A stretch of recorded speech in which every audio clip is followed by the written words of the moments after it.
Well, good morning once again. Good to see everybody here. We're going to be picking up in Luke chapter 22, where we left off last week. Luke chapter 22, and we'll be in verse 54. And if you remember, we traced back these two lines found in chapter 22.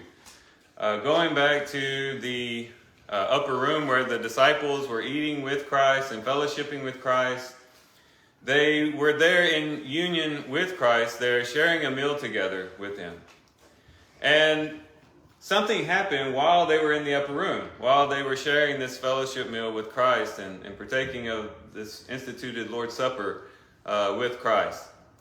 Somewhere along the line there, two lines develop in this chapter.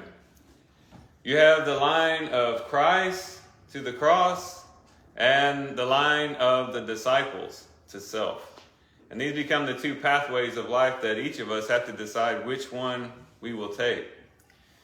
If you remember in chapter 9, the Lord had said, if anyone would come after me, he must deny himself, take up his cross, and follow me.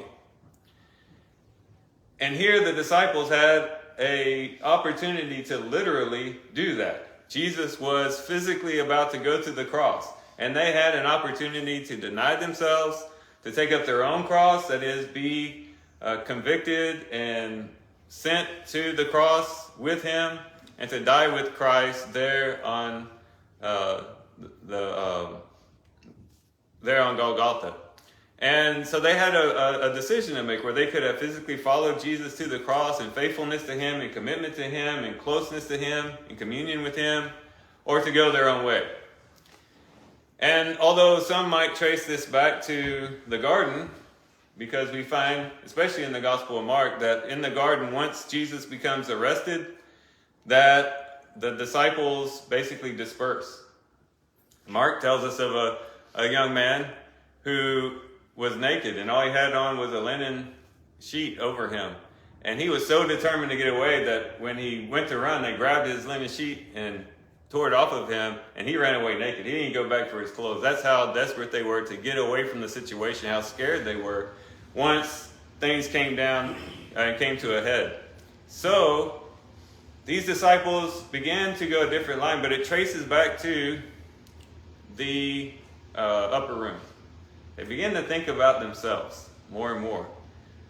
When Jesus said, the hand of the one who's betraying me is here with me, dipping in the dish with me, they began to worry about, who is it? Which one of us is going to betray him? They began to look within themselves. But then also, soon after that, we found that then they began this discussion of who would be the greatest in the kingdom. So they went from one extreme to the other, but again, beginning to focus on themselves, violating the very first thing about denying self and taking up the cross and following Jesus. But they become self-interested and self-invested and self-focused. Peter becomes self-confident as Jesus says, you're going to deny me 3 times, and Peter says, no, even if I have to die with you, I will not deny you. Very self-confident. And we'll see how that plays out in our reading today. But again and again, we see throughout this chapter, Jesus going the way of the cross, the disciples going the complete opposite direction. But it all started with their focus. What were they focused on? And we made the comment last week that that's really where we mess up. That's really where we stumble. And it's not so much that we did this particular activity or we failed to do that particular activity. It was all because we began to live a life for self and got our minds off of Christ in fellowship and communion with Christ. We left the upper room to go our own way. And we'll see some of that as we continue forward in the chapter. So now we pick up, as mentioned in verse 54 of Luke 22. And it says, having arrested him, that is, having arrested Christ, they led him away and brought him to the house of the high priest. But Peter was following at a distance. They arrested him. Did they overpower Jesus? Was it like those cop shows you see on TV where they got the sirens going, they chase after the person, and they tackle them, and then put handcuffs on them and lead them away? Not at all. It wasn't anything like that at all. Jesus willingly allowed himself to be arrested.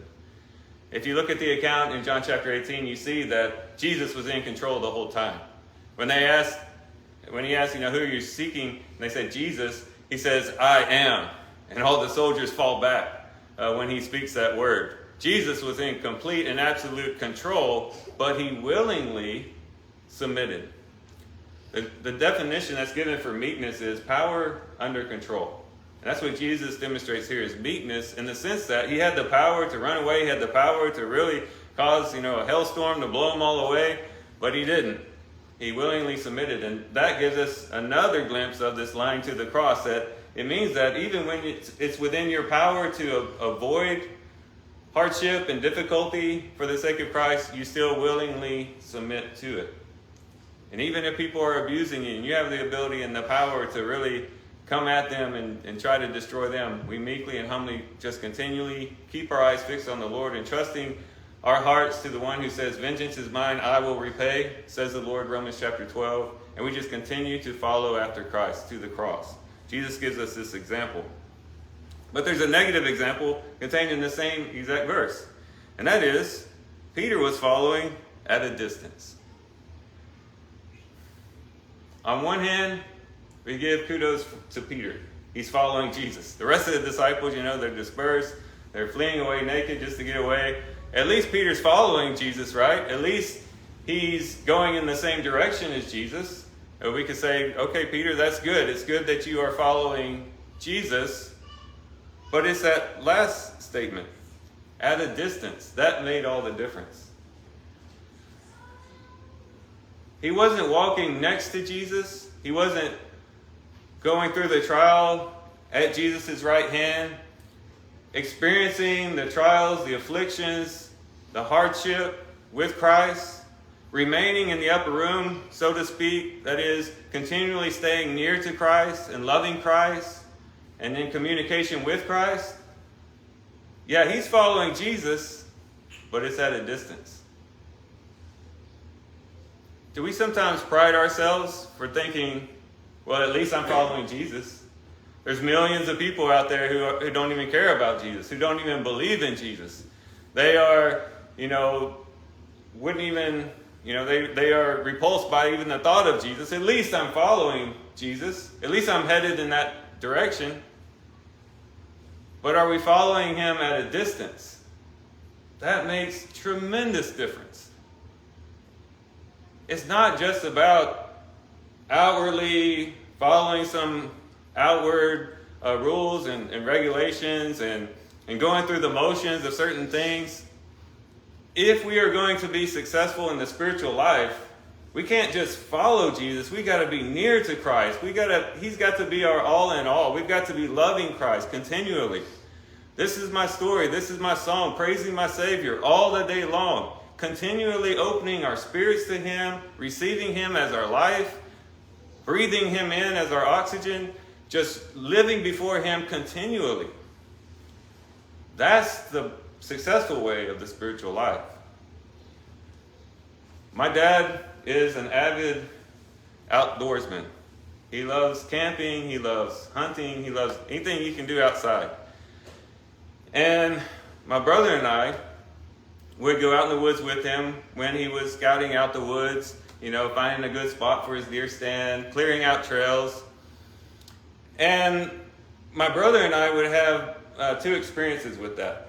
Sometimes we would follow very close to our dad, and he'd be making the way and we'd be close to him. He could warn us of dangers that are around. He could correct us when we were being goofy. He could explain to us what he's doing, give us information. We could talk to him and have a relational conversation with him when we were walking close to him. But I have to admit, there were some times when my brother and I, we knew the pathway. We knew what was up ahead, so we kind of lagged behind. Our dad's walking way up in the front. And that's when the shenanigans would take place. That's when my brother and I, we would start acting crazy. We would start doing our own thing. And we lost focus of our Father, who was far ahead. We lost communication with him. We lost connection to him because we were doing our own thing. Yes, we could say we were following our Father. We were definitely following him through the woods, and he led us to the right direction. But when we were following him at a distance, we left ourselves susceptible to danger, to pain, to going the wrong direction because we thought we knew where he was leading us and we went the opposite direction. We just left ourselves susceptible to a lot of difficulty and unnecessary hardship. But when we walked close to him, we knew where we were going, and we could enjoy being in his direct presence. The same thing is true with following Jesus. He's walking the way before us. He's showing us the pathway that we should take, not only to the cross, but to the glory that lies beyond that. Are we just following him at a distance? When we follow at a distance, what we're basically doing is trying to have it both ways. We're saying, Lord, I'm on the right path. I'm following you. You're way up there, but I can be on the path but still do my own thing. I don't have to deal with the conviction that comes with being close to him. I don't have to deal with always surrendering to what he's telling me to do as he's instructing me on the path. I can be on the path and feel good that I'm on the path because at least I'm on the path, but at the same time, live my own life and do my own thing. That's when the shenanigans take place. That's when we start doing our own thing and we get ourselves into a lot of trouble spiritually. It happened to Peter here. He's going to deny Jesus 3 times after following Jesus at a distance. We just don't know what it will lead us to do as well when we begin to follow him at a distance. When Christianity just becomes a religion, Christianity just becomes acting nice and dotting your I's and crossing your T's. And it's not about loving Christ and living in direct communion with him, staying in the upper room in fellowship with him, even if it means trials and difficulties. Staying in direct contact with him through worship, through prayer, through Bible reading, through just giving our all, surrendering to him each and every day. We are called here to follow Jesus, yes, but very closely. Well, we'll see what this leads to as Peter is following him at a distance. In verse 55, after they had kindled a fire in the middle of the courtyard and had sat down together, Peter was sitting among them. So one of the things that we do when we are following Jesus at a distance is we start seeking other things. When he's no longer filling our hearts with himself, when we are no longer loving him and adoring him and giving him our all, and he becomes our all in all, filling us up to full measure, even to overflow, we're going to start seeking other things. And one of the things that Peter seeks here is comfort. They kindled a fire in the courtyard. It was no doubt pretty chilly that night. It seems to be indicated here. And Peter, instead of going with Jesus right into the courtyard, right into the trials, he hangs back. And then while he's hanging back, he starts looking for an opportunity to comfort himself by these fires. When we are separated from Christ and following him at a distance, it's cold, it's chilly out there. Metaphorically speaking, of course. Spiritually, we begin to become cold and dead on the inside when we're not walking in close communion with Christ. And what do we do when that happens? We either say, you know what, I need to get closer to Jesus, or we start seeking comfort elsewhere. We begin to look at the fires that the world can offer and settle ourselves around these fires that we think will give us comfort, that will give us peace, that will give us what our inner longings desire. But we find out that they're just temporary. They distract us from walking the pathway of the Lord. And we just find ourselves sitting. Not walking, not following, just sitting there in comfort, in self-indulgence, in self-pleasure, self-seeking. And we're just sitting there around the fire, separated from Christ, not following Christ any further. But notice where he is, or the community now that he's in. It says, and Peter was sitting among them. Well, it becomes apparent as we continue to read that the them are not the disciples of Christ. They're not people who are following Jesus. These are people who were seemingly antagonistic against Christ. And he's seated there with them. And so he's now connected himself to another community of people with a different worldview, a different perspective, with different ideas in life. And when we separate ourselves from Christ and we're walking at a distance, we're seeking comfort, we're seeking other things, we might find ourselves amidst those who have different ideas. And I'm not saying that it's wrong to have friends of people who are not Christians. I'm not saying that at all. but there ought to be, at least mentally, spiritually, in our viewpoint of life and everything that we do, there's a separation between that. Just because of the commitment that we made and the covenant that we're in, naturally we should have a different perspective and a different way of looking at life. And so when we disconnect ourselves from Christ, we go to comfort and then we go to people to try to fill that void. We can have fellowship with people, but as long as we're still staying in fellowship with Christ and we remember what our ultimate goal is in life.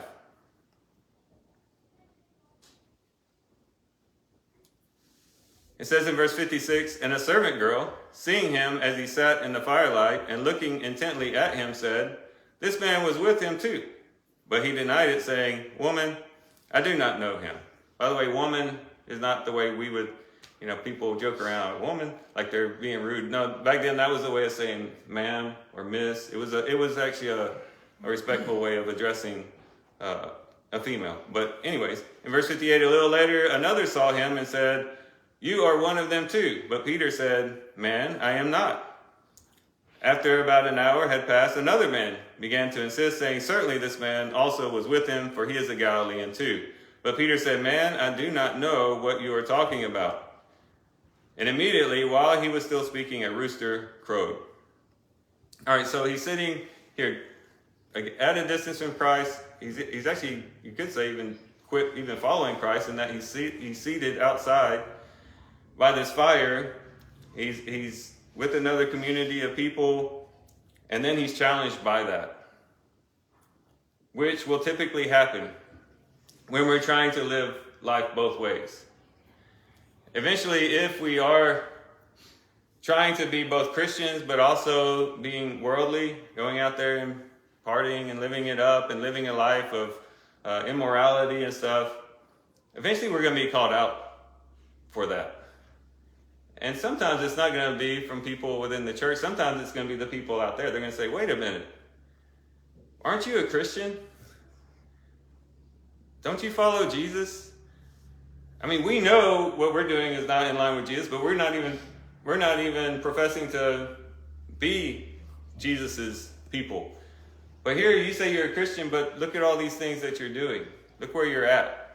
Sometimes we'll be called out for that, and that's when the temptation to deny Christ becomes all the more stronger. Because we're going to do one or two things. We're going to either say, you know what, you're right, I am a Christian, what am I doing here? And we're going to get out and leave, or we're going to start making excuses. We're going to start saying, well, yeah, I used to be a Christian, but this, that, or the other. Or, well, I've changed this, that, and the other. And we begin to separate ourselves from Jesus more and more in the eyes of other people because of that. Here, Peter is called to the map. Here, Peter is called out, saying, weren't you one of his disciples? And Peter denies it. He says, woman, I do not know him. Denies Christ himself. I don't even know him. And this is a very strong, in the original language, that's a very strong way of saying it. It basically is like saying, I have nothing to do with him, is really the more literal way of interpreting that. It's not that I just don't know him. I don't have anything to do with him. This is a complete denial of Jesus. The same man who said, I will never deny you, even if I have to die with you, I will not deny you, is now saying, I don't have anything to do with Jesus. And that's what we either say and speak, or that's what we portray when we're living a double life, when we're both trying to be a Christian, but following Jesus at a distance and still trying to have our own little happy place and doing our own little thing. We're saying, yeah, I'm a Christian, but at the same time, I don't have anything to do with him. And maybe literally that's true. We don't have anything to do with Jesus. We just want the fringe benefits of kind of superficially being connected to him, but not really being connected to him in life. But then he also denied the community of believers in verse 58. A little later, another saw him and said, you are one of them too. You're one of those people. You're one of them. He not only denies Christ, but he denies those who are connected to Christ. And again, this could come up, and when you're living that double life, a person might come up to you, wait, don't you go to the church down the road? Or aren't you a Christian? Don't you go to a Christian church? And again, the opportunity arises to even deny your brothers and sisters in Christ. Say, I don't know what you're talking about. What? You saw me at church? No, it must have been somebody else. We begin to even deny those who are connected to Christ when we follow this pathway that Peter was following. And then it says in verse 60, Peter said, "Man, I do not know what you're talking about." And immediately while he was speaking, a rooster crowed. A rooster crowed, and look at verse 61. The Lord turned and looked at Peter, and Peter remembered the word of the Lord, how he told him, "Before a rooster crows today, you will deny me 3 times." And he went out and wept bitterly. We might be living a life of self-indulgence, self-interest, not following Christ closely, connected to Christ, in communion with Christ. We might even be tempted to, and maybe even do, deny him. But you know what? One day the rooster's going to crow. We're getting along fine. We think we're getting along fine. We think things are wonderful. We think we've found our pathway to happiness. But eventually that rooster, metaphorically of course, is going to crow. And Jesus is going to turn to us, and we're going to recognize how far we have drifted from him. And I pray and I hope that happens to all of us if we begin to drift. That we'll hear the rooster's crow. That we'll see the Lord turn to us and gaze at us with that look that tells us, you know what, I've gotten off course. I need to draw back to my Lord. We all know the look, right? The mother's look. The mother look, and you know you did something wrong. Sometimes it just takes a look. And sometimes that's all we need from our Savior, is just the look. He doesn't have to come blazing, thunder and lightning and earthquakes at us. He just got to give us that look like,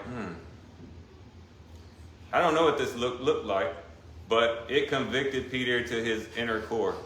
And it was a look that just tore him. I think it was a look of love. A look of, I love you, but you've broken my heart. You've done the very thing that I said that you would do. Hopefully, the Lord will do the same for us. We'll externally hear the rooster crow. Something will come into our lives that will wake us up. And then inwardly, we'll just feel the gaze of Christ in our hearts as he's drawing us back to him. And verse 62 is very telling. And he went out and wept bitterly. This whole story, this whole episode, ends in sorrow and bitterness of heart and weeping, which is the complete opposite of what we expect.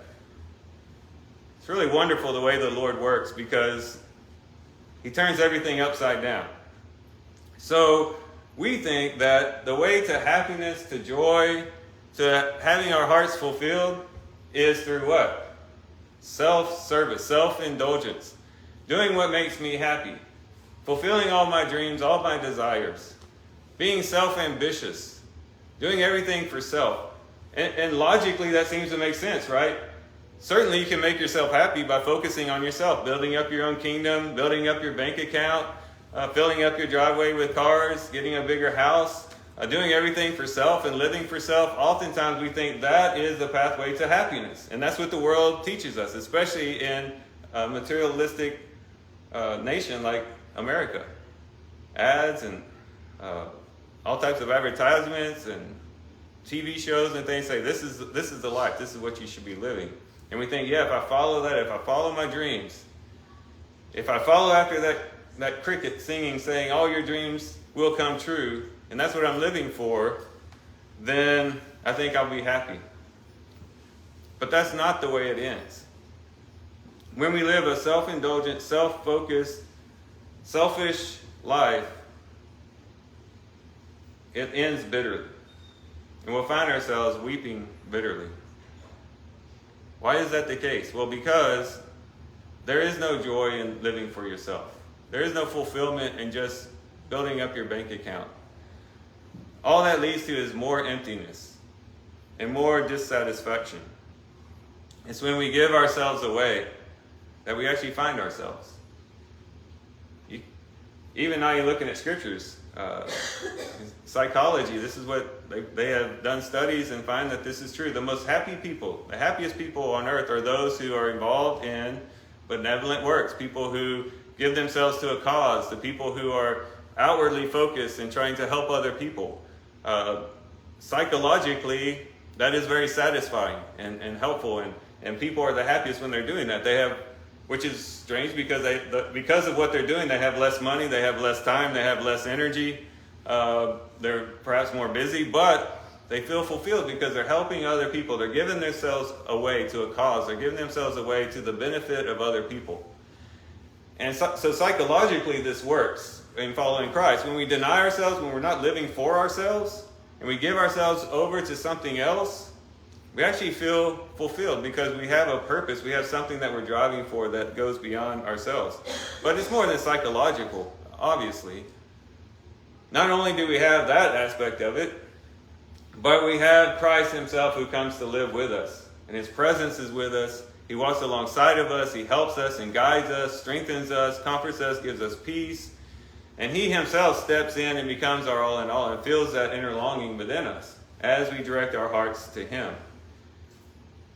And so the pathway to a satisfying life, to a life of fulfillment, is not through the pathway of self, but the pathway of the cross. Jesus says, he who would give up his life for my sake will actually find his life.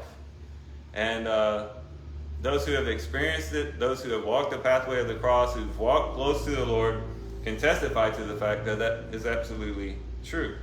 Outwardly, it might be hardships, trials, difficulties, but inwardly, there's just joy and peace and comfort because we're really living according to our true purpose. So that kind of ends this whole line of the disciples going their own way. Started out with just being kind of interested in themselves and what the future holds for them, what's going on with them.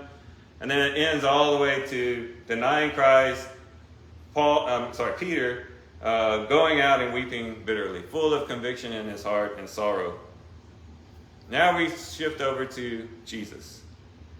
And the rest of it will be following the line of Jesus as he follows the pathway of the cross and gives us an example of how to walk it. It says in verse 63, now the men who were holding Jesus in custody were mocking him and beating him. And they blindfolded him and were asking him, saying, prophesy, who is the one who hit you? And they were saying many other things against him, blaspheming. So yes, the pathway to the cross oftentimes is difficult. Oftentimes does evoke opposition. But Jesus remains firm and fixed in his resolution to continue moving forward in this pathway. In verse 66, when it was day, the council of the elders of the people assembled, both chief priests and scribes, and they led him away to their council chamber. Stop there. So this council of the elders most likely was the Sanhedrin. The Sanhedrin was a council of 70 people made up of the high priest, the chief priest, basically the leading people within the Jewish people. Previously, he was led to the high priest's house, we saw in verse 54, which was probably Annas, okay? Annas was a high priest, but now he's going to go before the Sanhedrin. So he's getting moved around. There's other places that he's gone. We'll go into that in more detail in John. John gives more. He goes and stands before Herod but suffice it to say, he's before the Sanhedrin. And it says in verse 67, if you are the Christ, tell us. But he said to them, if I tell you, you will not believe. And if I ask a question, you will not answer. But from now on, the Son of Man will be seated at the right hand of the power of God. If you are the Christ, tell us. Now, hold these two things in tension, okay? These two things together. Peter is asked, or is challenged by them saying that he was a follower of Christ, and he denies Christ. Now, these people are asking Jesus, are you the Christ? Are you the Messiah? This term Christ just means anointed. Okay, so actually it's gone through some transition over the periods. Originally it just meant anointed. Then later on in scriptures, in the intertestamental period, it was come to be known as the anointed one. They began to connect it to a specific individual, what they call the Messiah.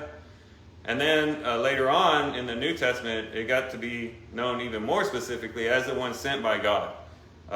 And then eventually it would even go further with the Apostle Paul, who will even use it as Jesus' official title, Jesus Christ. Okay, so, but they're asking him, are you the one? Are you the anointed one? They're not just saying, are you anointed? They're saying, are you the anointed one? The one that we've been hoping for? Are you the Messiah that we've been reading about in these prophecies?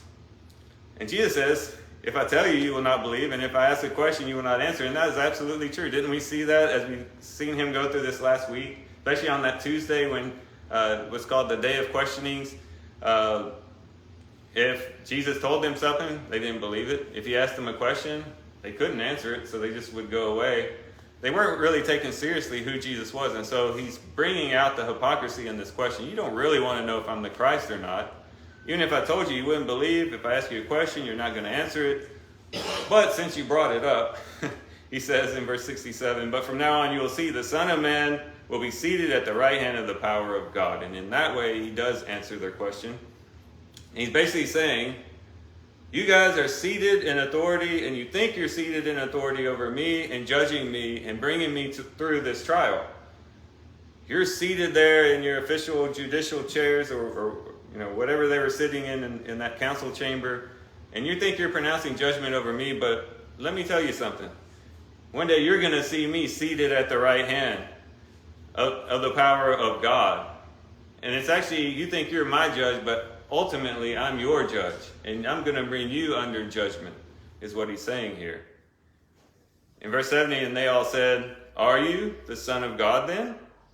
Recognizing that if he is going to take this place of judgment, he must be the Son of God, is what they get out of this. And listen to what he says, and he said to them, yes, I am. Peter denied Christ. Peter walked far away from Christ. He seated himself, disconnected with Christ, by the fire, seeking comfort from the fire, community with the people outside, away from Christ. And he denied Christ. But Jesus goes right into the midst of the fire, and he's not afraid to do it. And not only that, he's not going to deny himself, but he boldly proclaims that, yes, he is the Son of God. And there might even be something implied where he says, I am. And when we get into the Gospel of John, which is our next book to get into, this idea of the I am becomes very significant.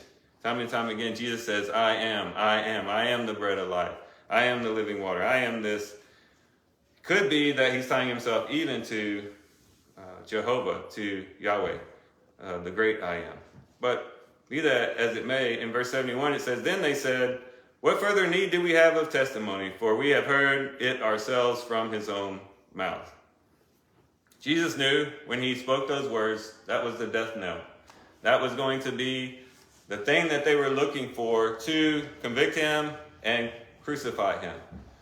They had brought false witnesses. All of them were contradicting each other.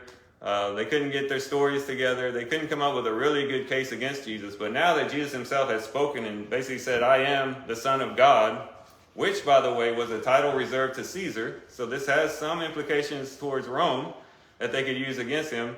And keep in mind, too, that the Jews can't just kill Jesus. They have to go through Rome to have him crucified. This was a big statement. And again, this meant that Jesus was going all out. He was not backing down. He wasn't turning away. But he was going to go fully to the cross, obedient to his Father. He had already made the resolve. He said, nevertheless, not my will, but your will be done. And he was following through with it in action. He's going to go to the cross. He's going to be submissive to the Father, even to the end. So that closes chapter 22, and it also closes our study this morning. And I'd like to close with just giving us this very challenge. Look within ourselves. Let's look within ourselves and see. Maybe just look at the past week.